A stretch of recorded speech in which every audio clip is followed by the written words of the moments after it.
کیا مروجہ قرآن خوانی یہ شرعاً درست ہے یا نہیں؟ اس کا جواب یہ ہے کہ سب سے پہلے یہ بات ذہن میں رکھے کہ جب بھی کوئی آدمی فوت ہو جائے تو اس کا جو نام اعمال ہے وہ بند ہو جاتا ہے، سل ہو جاتا ہے، اس کے بعد وہ کچھ عمل نہیں کر سکتا سوائے 3 اعمال کے۔ حضرت ابو ہریرہ رضی اللہ تعالیٰ عنہ فرماتے ہیں اذا مات ابن آدم انقطع عمله الا من 3 صدقة جاریہ او ولد صالح يدعو له او علم ينتفع به، کہ جب بھی کوئی فوت ہو جائے تو اس کے اعمال وہ منقطع ہو جاتے ہیں سوائے 3 اعمال کی۔ صدقۃ جاریہ، ایک عمل یہ کہ اس نے جاری صدقہ کیا ہے، مسجد بنایا ہے، مدرسہ بنایا ہے، کنواں بنایا ہے، تو جو لوگ اس میں نماز پڑھتے ہیں، مدرسے میں درس و تدریس کرتے ہیں، طلباء فارغ ہوتے ہیں، تو اس سب کا ثواب اس میت کو پہنچتا ہے۔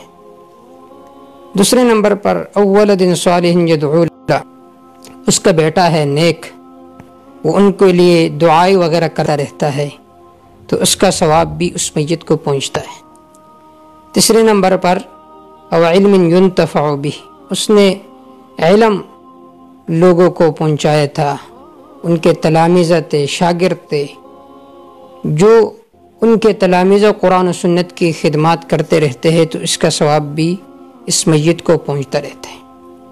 اس کے علاوہ اس کے نام اعمال میں کچھ بھی نہیں لکھا جاتا۔ اسی طرح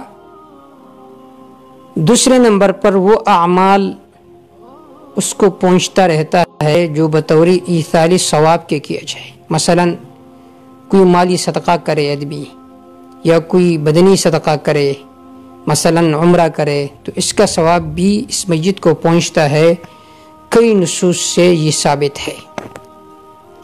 تیسرے نمبر پر ہے قرآن خوانی۔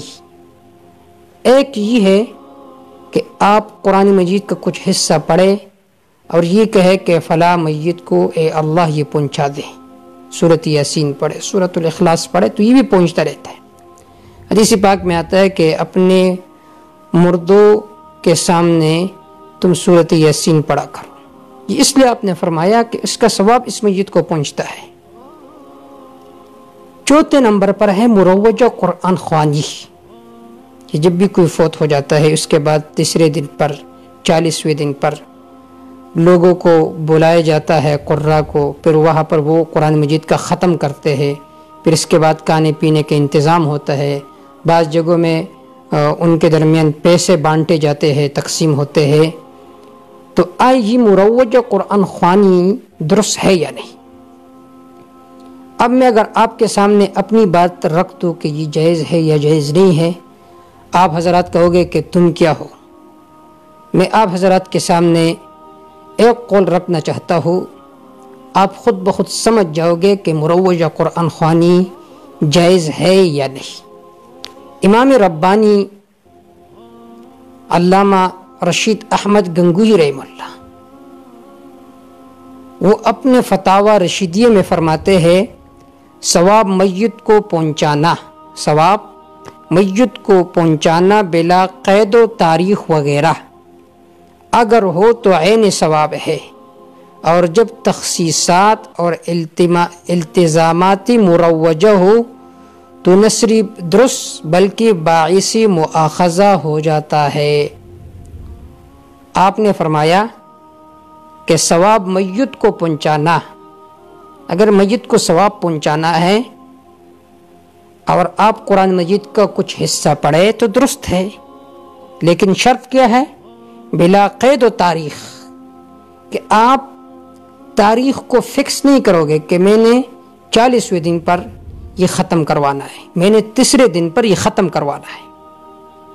اگر ہو تو عین ثواب ہے، اگر بلا قید و تاریخ ہو، اس طرح قرآن کا کچھ حصہ آپ پڑھے تو یہ عین ثواب ہے، اور جب تخصیصات اور التزاماتی مروجہ ہو تو نہ درست بلکہ باعث مؤاخذہ ہو جاتا ہے۔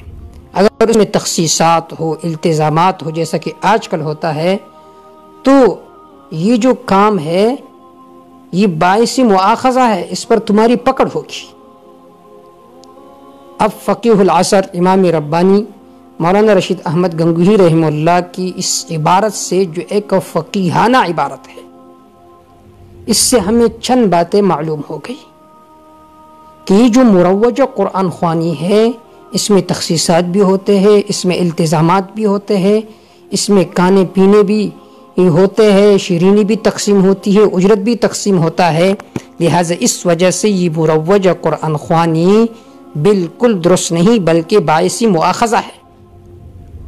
اب آپ حضرات کے سامنے اس قول کے روشنی میں چند شرائط اس کے لیے ذکر کر رہا ہوں۔ اگر یہ شرائط موجود ہو تو آپ اپنے میت کے لیے بطور ایصال ثواب کے کچھ حصہ پڑھ سکتے ہیں، لیکن اگر ان شرائط کی رعایت نہیں رکھی گئی اور آپ نے اسی طرح قرآن خوانی کی تو یہ باعث مواخذہ ہوگا۔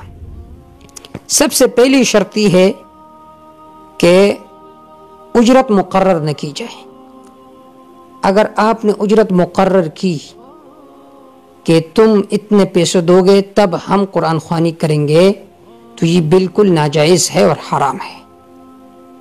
دیکھیے بعض جگہوں میں اجرت تو مقرر نہیں کرتے، لیکن عرف کے اندر یہی ہوتا ہے کہ وہ انہیں کچھ دیں گے، تو المعروف کالمشروط کے قاعدے کے تحت یہ جو اجرت لینا ہوگا یہ بھی درست نہیں ہوگا۔ وہ حضرت انہیں ہدیہ کا نام دیتے ہیں، لیکن وہ ہدیہ نہیں ہے حقیقت میں، بلکہ وہی اجرت ہے قرآن خوانی کا۔ دوسری شرط یہ کہ ایام کی تخصیص نہ ہو کہ 40ویں دن پر یہ قرآن خوانی کرنی ہے، تیسرے دن پر کرنی ہے۔ اگر ایام کی تخصیص ہو تو پھر بھی یہ باعث مواخذہ ہے۔ آپ دیکھیے کہ یہاں پر جو قرآن خوانی ہوتی ہے اس میں ایام کی تخصیص ہوتی ہے، 40واں وہ کرتے ہیں، ایام کی تخصیص ہوتی ہے، 40ویں دن پر ختم کراتے ہیں، تیسرے دن پر ختم کراتے ہیں، ہر جمعے کو ختم کراتے ہیں، اس میں تخصیص ہوتی ہے، تو لہٰذا اس وجہ سے یہ ناجائز ہے۔ تیسری شرط یہ ہے کہ خاص ہیئت کے ساتھ صورتیں اور آیات کو لازم نہ کریں، جبکہ یہاں پر خاص ہیئت کے ساتھ کچھ آیاتوں کو بار بار پڑھا جاتا ہے، کچھ صورتوں کو بار بار پڑھا جاتا ہے۔ اور چوتھی شرط یہ ہے کہ قرات کے بعد کھانے کا الزام نہ ہو، جبکہ یہاں پر قرات کے بعد تو کھانا ضرور ہوتا ہے، پیسے بھی تقسیم ہوتے ہیں، شیرینی بھی تقسیم ہوتی ہے۔